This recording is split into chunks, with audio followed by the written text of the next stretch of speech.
আসসালামু আলাইকুম, ভালো আছেন আপনারা? আমাকে সবাই বলতেছে মেয়ে আপনি কেক বানানো পুরো ভালো রেসিপিটা দেখান ভালো করে। তো আমি ফ্রিজ থেকে 2টা ডিম নিয়েছি। ডিমটা নিয়ে আমি ডিমটাকে হ্যান্ড উইচে নাড়বো। আমি তো সবসময় নর্মাল টেম্পারেচারে আমি ডিমটা নিই, কিন্তু আজকে ফ্রিজ থেকে সরাসরি আমি ডিমটা বের করে আমি ডিমটা হ্যান্ড উইচে নাড়াচ্ছি। নাড়ার পরে তারপরে আমি 2.5 কাপ চিনি নিয়েছি। চিনিটা নিয়ে ডিম আর চিনি একসাথে মিক্সড করে ভালো করে নাড়বো।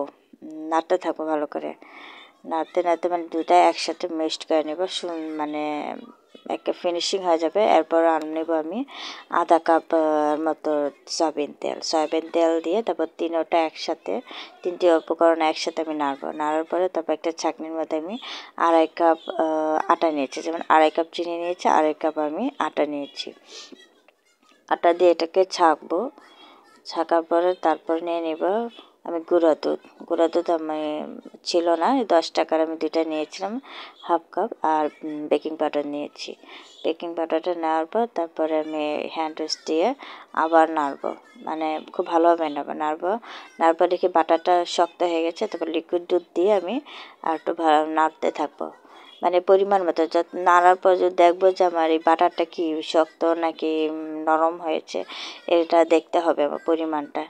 তবে দেখি না একটু বেশি হার্ড হয়ে গিয়েছে, তবে আবারও আমি একটু মিল্ক দিয়ে দিব। মিল্কটা দেওয়ার পর আবার নাড়তে থাকবো। আবার নাড়ার পর দেখবো আবার আমার বাটারটা কী পরিমাণ হয়েছে, এরকম করে নাড়তে থাকবো। যতক্ষণ না আমার বাটারটা ভালো মতো হয়েছে ততক্ষণ আমি এটা নাড়তে থাকবো। তারপর যখন নাড়ার পর দেখি যে আমার বাটারটা হয়ে গেছে, তারপর আমি পাত্রের মধ্যে আমি সয়াবিন তেল ঢেলে হাত দিয়ে মেখে তারপর আপনার ব্রাশটা করতে পারেন, সমস্যা নেই। আমি পেপারের কাজ পরিমাণ মতো দিয়েছি, দেওয়ার পর আমি বাটারটা ঢেলে দিয়েছি একটা গোল সসপ্যানের পাত্রের মতো। আরেকটা দিয়েছি আমি লাভ। তো এর মধ্যে কড়াইটা কড়াইয়ের উপরে আমি জলকান্দার উপরে আমি টাইসটা দিয়েছি, কেকের টাইসটা 2 কড়াই বসিয়ে দিয়েছি। দেখুন হয়ে গিয়েছে 1 ঘন্টার পর। তো কেকটা আমি নামিয়ে ফেলেছি। দেখুন আমি নামিয়ে পেপার কাগজগুলো ছিঁড়ছি আমি। ছিঁড়ার পর দেখুন পিছনটা কেক কেমন হয়েছে। দেখুন লাভ কেকটা আপনারা কমেন্টস করে জানাবেন আমার এই কেকের উপকরণটা কেমন হয়েছে, কেকের রেসিপিটা কেমন অবশ্যই জানাবেন। আর আমি সামনে আপনাদের যে বিস্কুট কেকটা দেখাবো, মানে চকলেট কেক যেটা বলে, কালো বিস্কুটে বানাবো, এটা সামনে দেখাবো।